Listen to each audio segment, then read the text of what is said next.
पाकिस्तान के जासूस पत्रकार नुसरत मिर्जा पर पूर्व उपराष्ट्रपति हामिद अंसारी की सफाई। बोले, मैंने न बुलाया न कभी मिला, मेरे बारे में झूठ फैलाया जा रहा। एमपी में निकाय चुनाव के दूसरे चरण के लिए बम्पर वोटिंग 77% हुआ मतदान। मुरैना में फर्जी मतदान को कांग्रेस ने घेरा। एसपी दफ्तर, टीकमगढ़ और देवास में भी झड़प। छत्तीसगढ़ में फिर गरमाया धर्मांतरण का मुद्दा। नंद कुमार साय ने कहा, प्रदेश में हो रही है अंतर्राष्ट्रीय साजिश। धमतरी के पास कई गांव के लोग कर चुके हैं धर्मांतरण। बिलासपुर में सीएम भूपेश बघेल अनुरागी धाम में की पूजा अर्चना। कहा, हिंदुस्तान से पूरी दुनिया अलौकिक। सफर भी काफी अच्छा रहा। मध्य प्रदेश में भारी बारिश से जल प्रलय। छिंदवाड़ा के बिछुआ में भ्रष्टाचार की भीड़ चढ़ा पुल। 25 से 30 गांवों का संपर्क टूटा। छत्तीसगढ़ में भी भारी बारिश से तबाही। कोंडा गांव में पुल बहा, 60 गांवों का संपर्क टूटा। धमतरी में थाने में पानी भरा। सीहोर के पंडित प्रदीप मिश्रा कुबेरेश्वर धाम में बड़ा हादसा हुआ। भोजशाला का शेड गिरने से 10 से 15 श्रद्धालु घायल हो गए। 115 श्रद्धालुओं के घायल होने की भी सूचना।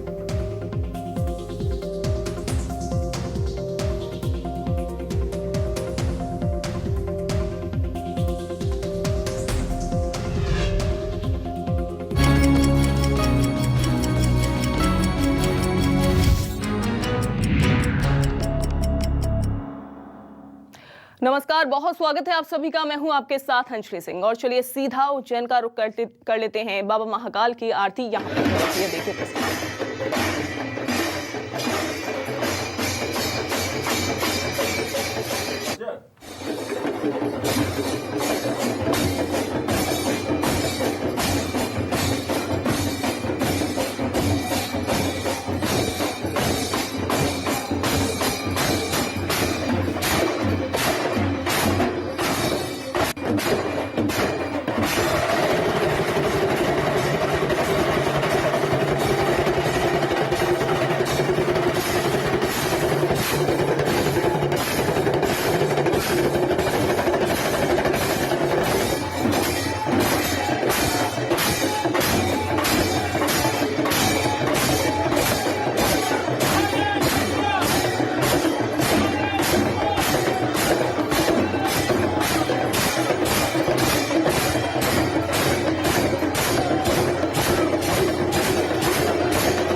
तो सावन की शुरुआत आज से हो गई है और ये देखिए उज्जैन से सीधी तस्वीरें आपको दिखा रहे हैं। बाबा महाकाल की ये तस्वीरें जहां पर सुबह के समय आरती जो है वो चल रही है, पूजा अर्चना चल रही है। बड़ी संख्या में यहाँ पर लोग मौजूद हैं, भक्त मौजूद है, श्रद्धालु मौजूद है। और चूंकि सावन का महीना जो है वो शुरू हो गया है और ऐसे में हर रोज बाबा महाकाल की आरती यहाँ पर होगी सुबह के समय। अब ये देखिए श्रद्धालुओं का तांता यहाँ पर लगा हुआ है। भारी संख्या में श्रद्धालु सुबह के समय यहाँ पर पहुंचे हुए हैं और महादेव की भक्ति में लीन ये श्रद्धालु दिखाई पड़ रहे हैं। जयकारे यहाँ पर लग रहे हैं। हालांकि आपको ये भी बता दें, ये तस्वीरें साफ प्रदर्शित कर रही हैं, साफ दिखाई दे रही हैं, जिसमें श्रद्धालुओं की भक्ति साफ देखी जा सकती है। भारी संख्या में यहाँ पर लोग पहुँचे हुए हैं। यहाँ पर महिलाएं पहुँची हुई हैं, चूँकि सावन का महीना है और ऐसे में सुबह के समय बाबा महाकाल की आरती यहाँ पर हो रही है। और यहाँ पर ये कहा जाए, चूँकि रुद्राभिषेक से भी यहाँ पर शुरुआत आरती की जो है वो की गई है।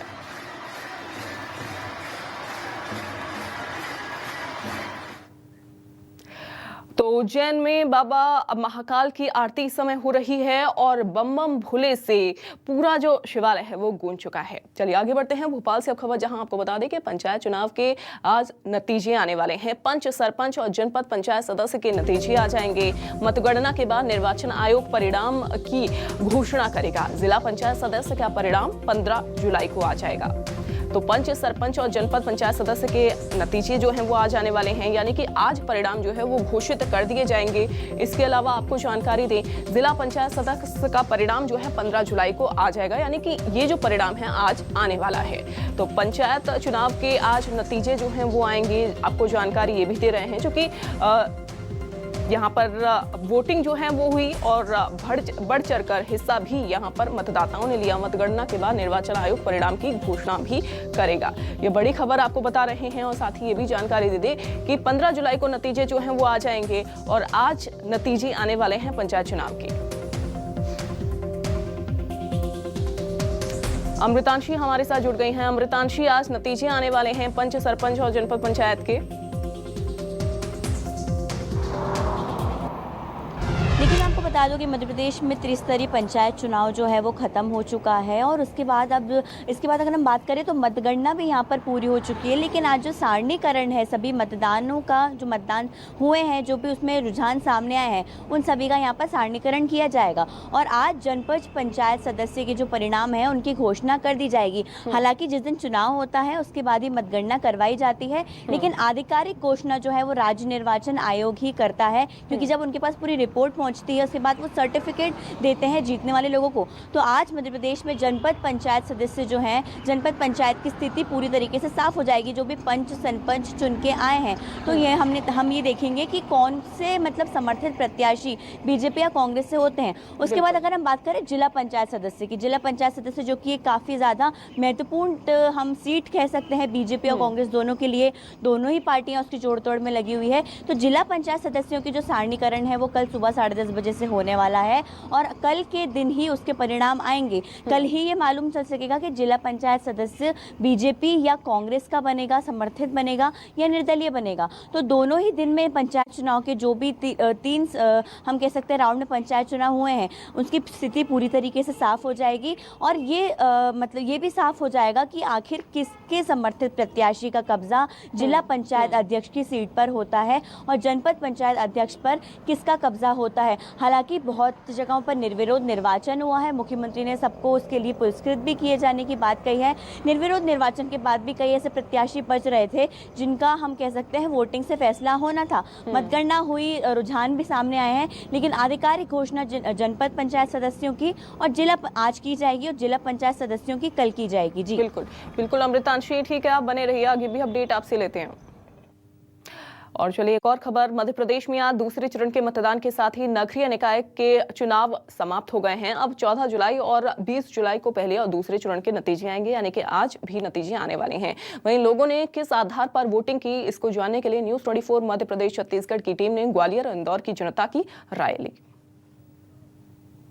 हमारे यहाँ जो पार्षद खड़ा हुआ है जिस भी पार्टी का, उसको देख के दिया हमने, काम देख के ही दिया है। हमारे यहाँ के जो पार्षद हैं वो बहुत अधिक से अधिक काम करते हैं। टोटल विकास को देख के दिया है, जो डेवलपमेंट हो रहा है उसको देख के दिया है, ताकि आगे और इंदौर चमन हो। मैंने तो काम, प्रत्याशी और पार्टी तीनों देख के करा। राज्य शासन और केंद्रीय शासन में जो सरकार रहे उसी का महापौर आए तो ज़्यादा अच्छा है। किसी और पार्टी का महापौर आएगा तो इनका तालमेल नहीं बैठेगा। वो सुविधाएं आम व्यक्तियों की, क्षेत्रवासियों की, वार्डवासियों की वो सुविधा है, पानी की, सड़क की, सीवर की और रोड की।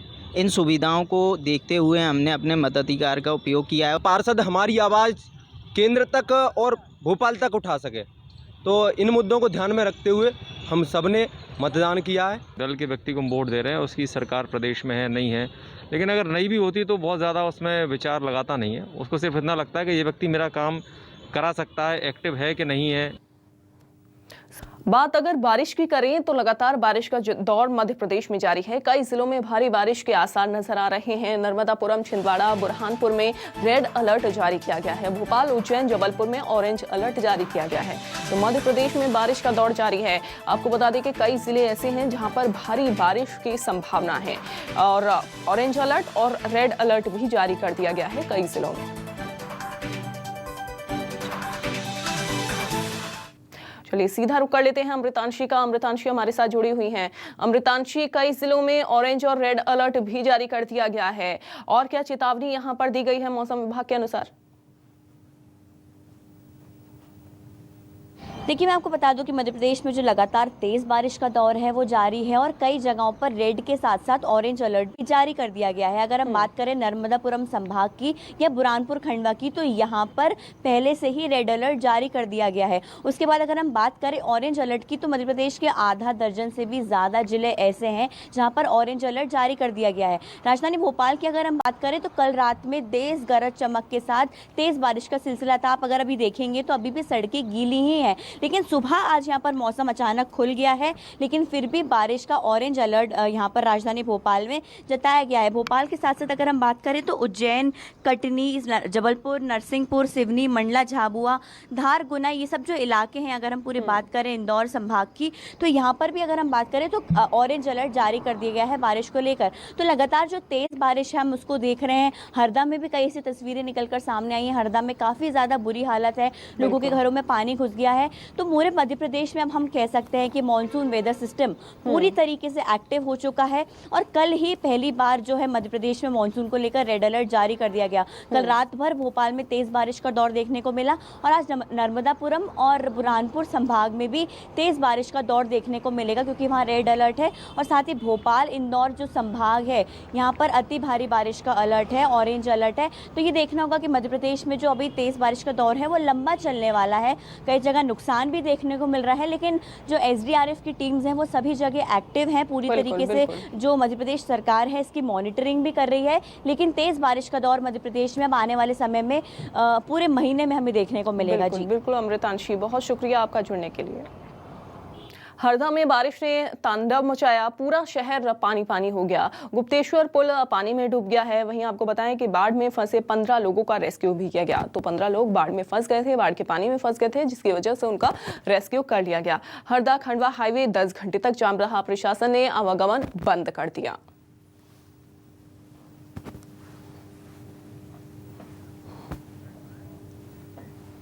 छिंदवाड़ा में भारी बारिश से तबाही मच गई। भारी बारिश की वजह से पुल टूट गए। बिछुआ ब्लॉक के 3 पुल बारिश की वजह से टूटे हैं।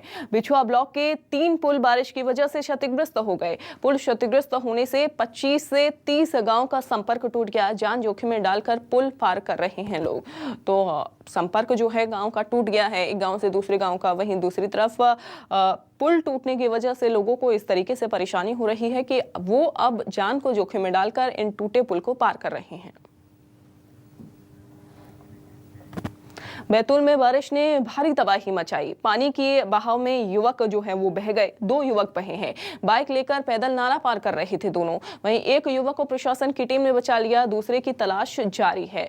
पानी में बहने का वीडियो सामने आ गया है। ये तस्वीरें देखिए, जान को जोखिम में डालकर पुल को पार कर रहे थे ये लोग, लेकिन उसी दौरान पानी का तेज बहाव आया और 2 युवक बह गए। हालांकि एक को ढूंढ निकाला है, दूसरे की तलाश की जा रही है। देखिए किस तरीके से फिसलता हुआ युवक इन तस्वीरों में दिखाई दे रहा है, बहता हुआ पानी के साथ दिखाई दे रहा है।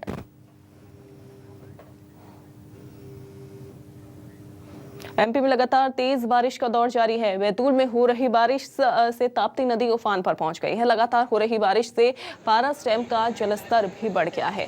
पारस डैम से आपको बता दें कि 165 क्यूसेक पानी जो है वो छोड़ा गया है।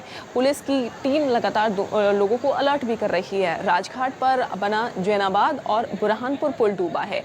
10 से ज्यादा गाँव का संपर्क टूट गया है। जबलपुर से अब खबर, जहां आपको बता दें कि एएसपी शिवेश बघेल के बंगले के सामने लूट हो गई। सदर बाजार में दिन दहाड़े लूट की वारदात को अंजाम दिया गया। गोल्ड पैलेस शॉप में ये लूट हुई है। आंख में मिर्ची पाउडर डालकर लूट की घटना को अंजाम दिया गया। सोने के जेवरात लेकर लुटेरे भाग गए। घटनास्थल पर ही कई आईपीएस अफसरों के घर सीसीटीवी फुटेज खंगालने की कोशिश की जा रही है। पुलिस लगातार इस जांच में जुटी हुई है। और आपको बता दें कि घटनास्थल पर ही कई आईपीएस अधिकारी वहां पर पहुंचे और सीसीटीवी फुटेज खंगालने में पुलिस जुटी हुई है। मेन रोड सदर में एक ज्वेलर्स करके शॉप है, तो करीब 1:50 पर एक व्यक्ति शॉप में आया था और उसके द्वारा कान के टॉप्स देखने के लिए ट्रे में मंगवाए गए। और उस समय दुकान में जो दुकान के ऑनर थे वो अकेले थे और उनके ऊपर मिर्ची डाल के वो ट्रे में रखे हुए 5 जोड़ टॉप्स जो दुकान के मालिक के द्वारा करीब 18 ग्राम के बताए गए हैं अभी, को उठा के ले गया है और पुलिस उसमें छानबीन कर रही है और आरोपियों की तलाश कर रही है। ग्वालियर में 9 साल के मासूम के साथ दुष्कर्म करके हत्या करने वाले 25,000 के इनामी आरोपी को पुलिस ने गिरफ्तार कर लिया है। आरोपी चॉकलेट और खिलौने देने के बहाने बच्चे को अपने साथ ले गया और दुष्कर्म के बाद पत्थर से सर कुचलकर उसकी हत्या करके फरार हो गया। आरोपी जैसे ही ग्वालियर में रुपयों के इंतजाम के लिए आया था और पुलिस ने उसे पब्लिक की मदद से पकड़ लिया। बता दें कि 26 जून को बच्ची के साथ दुष्कर्म के बाद हत्या का मामला सामने आया था। कुल मिला के ये जो आरोपी है ये दुर्दांत है। इस पर एनडीपीएस के 3 प्रकरण दर्ज हैं और 9 वर्षीय बालिका के दुष्कर्म और हत्या का प्रकरण ये अत्यंत जघन्य अपराध था, परंतु एक आम नागरिक ने बहुत ही जिम्मेदारी का परिचय देते हुए पुलिस को ये सूचना दी है और जिसपे से त्वरित कार्रवाई करते हुए एएसआई रामेन सिंह ने इसको पकड़ा। ग्वालियर क्राइम ब्रांच थाना मुरार और विश्वविद्यालय पुलिस ने संयुक्त कार्रवाई करके 50 लाख रुपए की धोखाधड़ी करके फरार हुए 5,000 रुपए के इनामी बदमाश राहुल माथुर को मुंबई से गिरफ्तार कर लिया। पकड़े गए आरोपी की पत्नी पर भी 5,000 का इनाम घोषित है, जिसकी पुलिस अभी भी तलाश कर रही है। आरोपी ने अपने पैतृक आवास की 1/4 हिस्सा का सौदा करके 50 लाख रुपए ले लिए और बिना रजिस्ट्री किए पैसे लेकर फरार हो गया था। नवी मुंबई खारघर से एक आरोपी को हिरासत में लिया गया और यहाँ ग्वालियर आकर उसको गिरफ्तार किया गया है। उसकी तस्दीक करने पर उससे पूछताछ की गई तो उसके द्वारा कुल 50 लाख रुपए की धोखाधड़ी की गई है। आरोपी को आज गिरफ्तार किया जाकर कोर्ट में पेश किया जाएगा और उसका पुलिस रिमांड लिया जाकर अन्य जो आरोपी फरार है उसके बारे में पूछताछ की जाएगी। सीहोर से अब खबर, जहां पंडित प्रदीप मिश्रा सीहोर वाले के कुबेरेश्वर धाम में हादसा हुआ है। भोजनशाला का शेड गिरने से एक महिला श्रद्धालु की मौत हो गई। वहीं आपको बता दें कि हादसे में 10 से 15 श्रद्धालु घायल हैं। सभी घायलों को जिला अस्पताल में इलाज के लिए लाया गया है। पंडित प्रदीप मिश्रा ने घायलों का अस्पताल में हालचाल भी जाना। तो भोजनशाला का शेड गिरने से 10 से 15 लोगों के घायल होने की सूचना मिल रही है।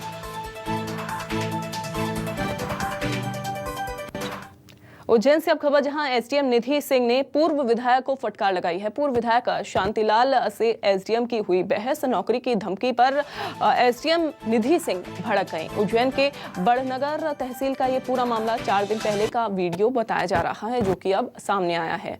देखिए किस तरीके से यहाँ पर बहस होती हुई दोनों के बीच में दिखाई दे रही है।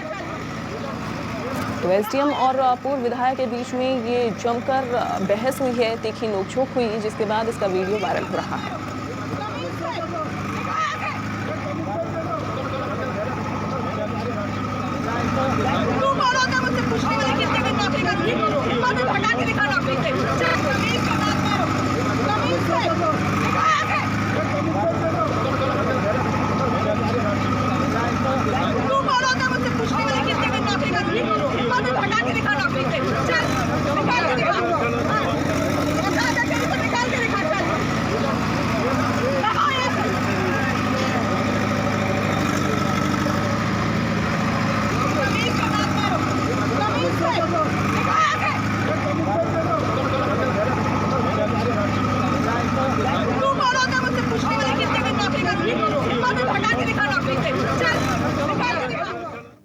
वैसे तो नर्मदा हमेशा पूर्व से पश्चिम की ओर बहती है, लेकिन अब नर्मदा का पानी विपरीत दिशा में बहने लगा है। दरअसल मध्य प्रदेश के धार जिले के नर्मदा किनारे बसे चिखलदा तक 140 किलोमीटर में नर्मदा का प्रवाह मंगलवार को उल्टा बहता नजर आया है, जिसके पीछे का कारण यह है कि सरदार सरोवर बांध के गुजरात के जल संग्रहण इलाके में भारी बारिश का होना और मध्य प्रदेश में बारिश का कम होना, इसके चलते नर्मदा विपरीत प्रवाह से बहती नजर आई। मध्य प्रदेश के 3 जिलों अलीराजपुर, धार और बड़वानी के सरदार सरोवर बांध के 140 किलोमीटर की परिधि में ये दृश्य नजर आया। ये नर्मदा नदी भारत के प्रायद्वीप पठार की सबसे बड़ी नदी के रूप में, इसको रिफ्ट घाटी के रूप में भी जाना जाता है, क्योंकि ये दक्कन ट्रेप का बना हुआ भूभाग है, क्योंकि ये इसकी उत्पत्ति करीब लगभग 60 करोड़ से बना हुआ भूभाग है। ये पश्चिम बहने के लेकर अमरकंटक से लेकर जो है खाम्बत खाड़ी में इसका समायोजन होता है। मैंने ये वीडियो देखा था जिसमें दिखाया गया था कि नर्मदा रिवर का जो ऊपर वाला पार्ट है वो उल्टी डायरेक्शन में बह रहा था। तब मैंने ये देखा कि उस पर आंधी चल रही थी। जब आंधी चलती है तो हवा का वेग बहुत ज़्यादा होता है और it was 40 kilometres per hour, 40 kilometre प्रति घंटे की स्पीड से बहुत तेज़ी से हवा बह रही थी। अब ऐसी स्थिति में क्या होता है कि सारी चीज़ें उड़ने लगती है और तब जब हवा का जो डायरेक्शन था वो वेस्ट से ईस्ट की तरफ था, इसीलिए जो रिवर के ऊपर का जो पार्ट था जिस पे नदी बह रही थी उसके ऊपर का पानी विपरीत दिशा में बहता हुआ दिख रहा था, बट एक्चुअल में नीचे से वो उसका सेम डायरेक्शन था। एमपी में अचानक नर्मदा नदी का बहाव उल्टा हुआ, उल्टी दिशा में नर्मदा नदी बहने लगी। अलीराजपुर, धार और बड़वानी में नर्मदा का बहाव उल्टा हुआ है। एक्सपर्ट्स की टीम मौके पर भेजने की कांग्रेस ने मांग की है। कांग्रेस प्रवक्ता अजय सिंह यादव का बयान, आपको बता दें कि उन्होंने ये कहा है कि एक्सपर्ट्स की टीम गठित की जाए, एक्सपर्ट की टीम मौके पर भेजकर जाँच भी कराई जाए, कहीं ये भविष्य में बड़ी घटना का संकेत तो नहीं। बेहद गंभीर मामला है। जिस तरह से लगातार प्रकृति से छेड़छाड़ की गई, अवैध खनन किए गए, उत्खनन किए गए, ये उसके परिणाम आना प्रारंभ हो गए। मध्य प्रदेश की जीवन दायिनी मां नर्मदा के साथ इस तरह की छेड़छाड़ नहीं होना चाहिए था। अब सरकार को इस मामले में गंभीर कदम उठाना चाहिए। इस मामले में एक्सपर्ट वैज्ञानिकों का एक दल गठित करना चाहिए और दल को तत्काल भेजना चाहिए और किस तरह से समस्या से निजात पाया जा सके और भविष्य के लिए क्या कार्य योजना बनाया जाना चाहिए उस पर तत्काल कार्य करना चाहिए। और चलिए फिलहाल के लिए इस बुलेटिन में बस इतना ही।